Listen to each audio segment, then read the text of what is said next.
Good evening, friends, and welcome. We are here again with one more romantic poem of the romantic era. But of course, as Vinodji, all the poems are universal. They belong to a particular era, but they belong to all the eras. Right. Today we are going to discuss a very famous, very reputed Yeah, poem by P B Shelly, Shelley, Percy Bysshe Shelley. one of the celebrated romantic poets. We have already discussed about romanticism or romantic revival. It was a major trend in English literature that lasted roughly from 1798 to 1832. And Shelley is one of the Trinity, younger Trinity, who even died young. All three of them, Keats, Shelley, and Byron. Shelley died at the young age of 30 only. Just a year after his friend John Keats passed away, and Shelley was also drowned, but he left us a wonderful corpus of his creation. And one of those poems is To a Skylark.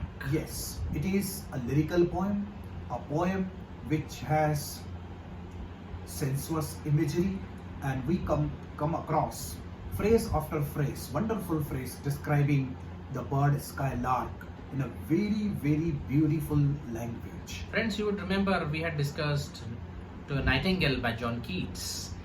He also owed To the Nightingale by John Keats.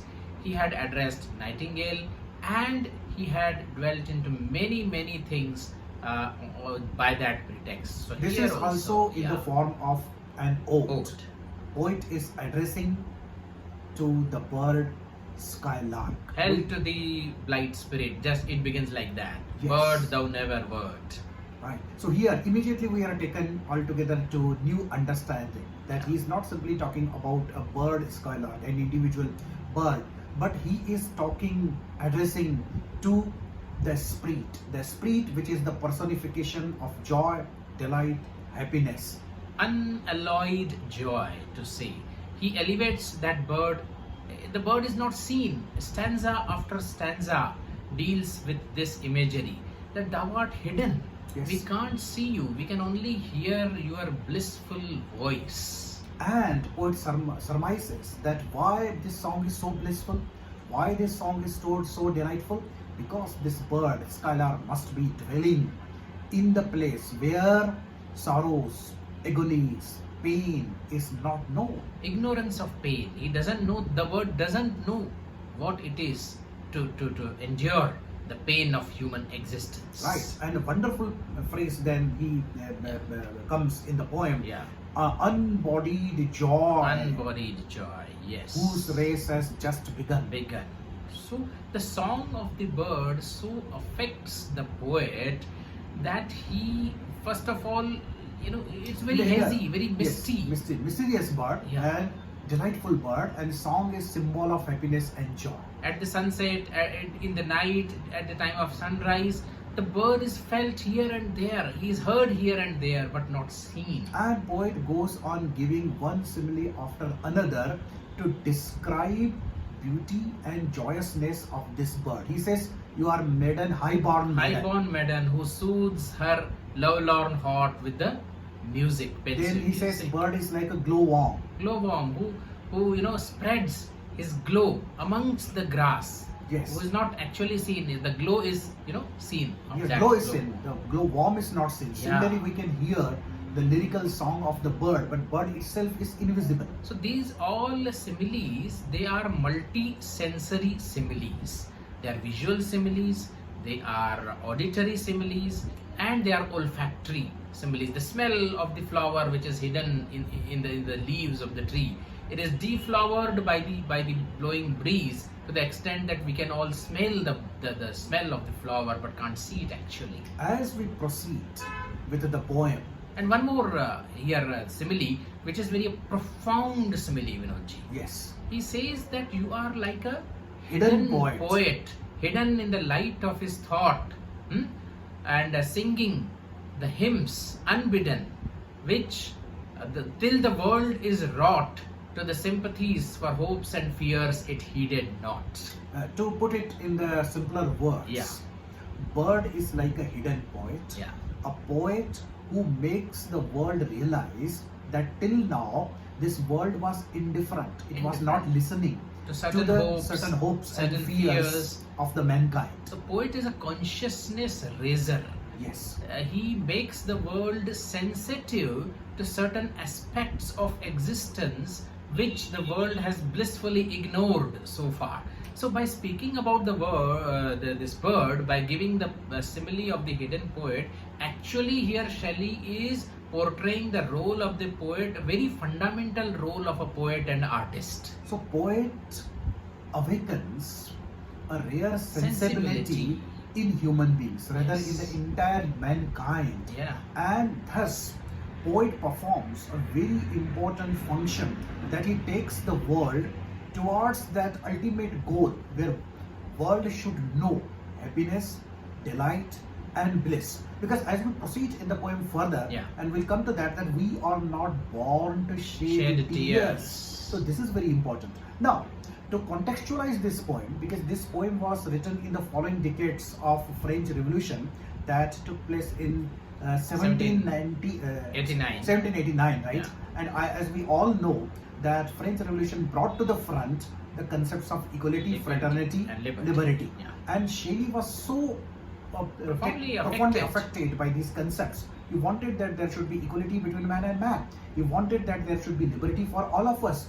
And once we achieve these goals of equality and the liberty, only then there can be happiness, only then there can be joy, only then there can be satisfaction or contentment of life. But if Shelley is contemplating an ideal world here, where the ultimate goal, if we come to think of it, Vinodji, what is our ultimate goal of our life? Why are we alive? Everybody wants to be happy. Yes. Happiness is the ultimate goal of all our endeavors. Only trouble is that we do not know the right path to it. And here Shelley says that the Skylark is so happy, he is singing so happily, so blissfully, and he wonders what it is, where it is dwelling, what dreams it dreams. But we are nowhere near that happiness. Exactly. Isn't Yes, it? Skylark becomes a symbol of the happy world, that ideal world, that utopian world to which the entire mankind aspires to achieve that. Perhaps Shelley thinks that thou lovest but knowest not the love's sad satiety. That is also a very fundamental concept in this So poem. here again, like John Keats in his Ode on Grecian Urn, Shelley also brings out contrast between the happy world of the Skylark and the unhappy world of ordinary human beings. Because bird does not know. He knows love. Love, but doesn't know the love's sad satiety. It will This end up in the phrase satiety. This phrase has been interpreted a number of times by a number of people. What is satiety? Love's sad satiety. Either love ends up in the sadness, or Sadness. finally when you are so devoted to love, you reach the state of satiety where you no longer require it more, you no longer need it more. And you know all the ins and outs of love, all the effects and side effect of love, and then you feel that perhaps it's not worth it. सर झुकाओगे तो पत्थर देवता हो जाएगा. इतना मत चाहो उसे, वो बेवफा हो जाएगा. Yes, too much of anything really turns out to be bad. And then satiety is also a natural feeling, a biological feeling, as we were discussing that day, post-orgasmic climbing down. Yes. That is not just confined to the post-orgasmic phase. It is broadly also, it is applicable after one has consumed and consummated most of the things of life.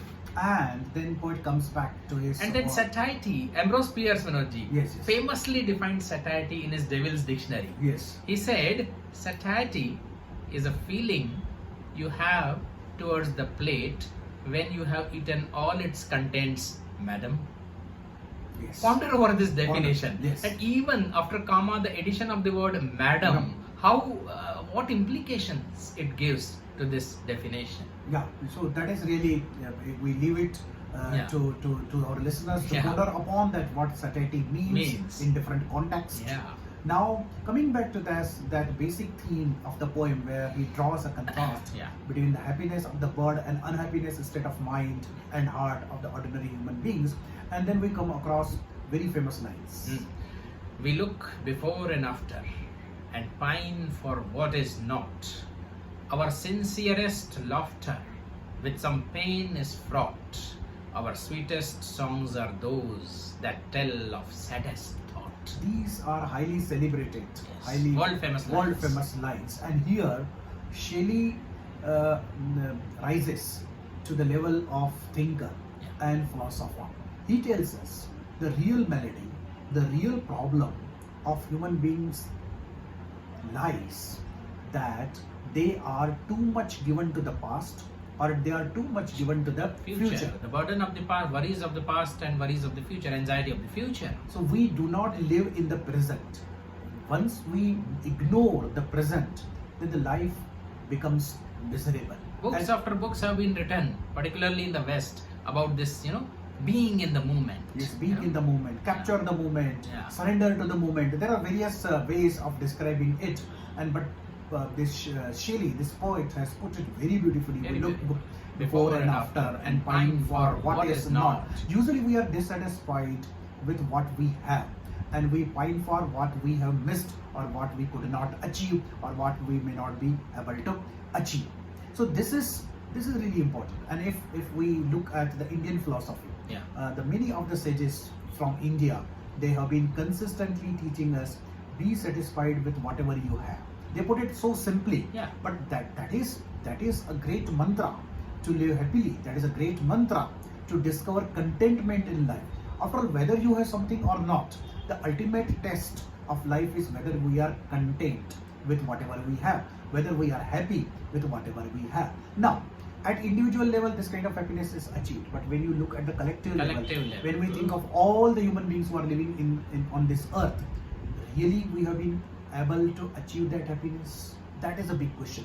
And that is a question that troubles P B Shelly, because he was a revolutionary in his thoughts. Yeah. He wanted to bring to this earth the real heaven of happiness. And then, systemically speaking, or even cosmically speaking, even personally speaking, we are far from being contented. Not because, it's not possible to be 100% in the present. Everybody, every human being at least, is bound to think a little about the past, consequences of the past, and somewhat plan ahead for the future at the personal, systemic, as well as the cosmic level. So this, juxtaposition of being contented with being happy, of course, it can give rise to a number of issues, number of discussions and problems. But of course, as Buddha said, Madhyam Marg, one should be contented as well as caring for the future, but still one should try to be happy and make others happy at all the levels, collective level as well as the individual level. But the problem is how the Shelley is, baffled by the supreme happiness pouring from the songs of the Skylark, and the state in which we as human beings are. He says even the praises of love and wine cannot give rise to such happiness. Even if we hate our pride and fears and all those things, still we are unable to rise to the happiness where the Skylark is. Perhaps he doesn't even know what the pain is. And Shelley identifies that there are three things. Yeah. If we give them up, say hate, fear and pride. Right. So that is really very, very important statement, because when we look at the world stage, nations are hating other nations, religions are hating other religions, communities are hating other communities, one individual is hating another individual. And another problem with most of the human beings are, we are so proud, so arrogant, so haughty, that we fail to develop empathy for others, especially for those who are less fortunate than us. And then we are afraid of many things. We are fearful creatures. We are afraid. Even when there is a just cause to speak up, many of us choose to remain silent. So we are highly insecure. Yes, highly insecure.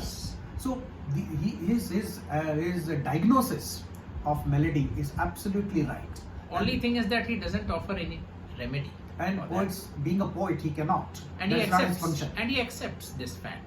But at least he says poet makes us sensitive to the hopes and fears which hitherto we were not open to admitting even.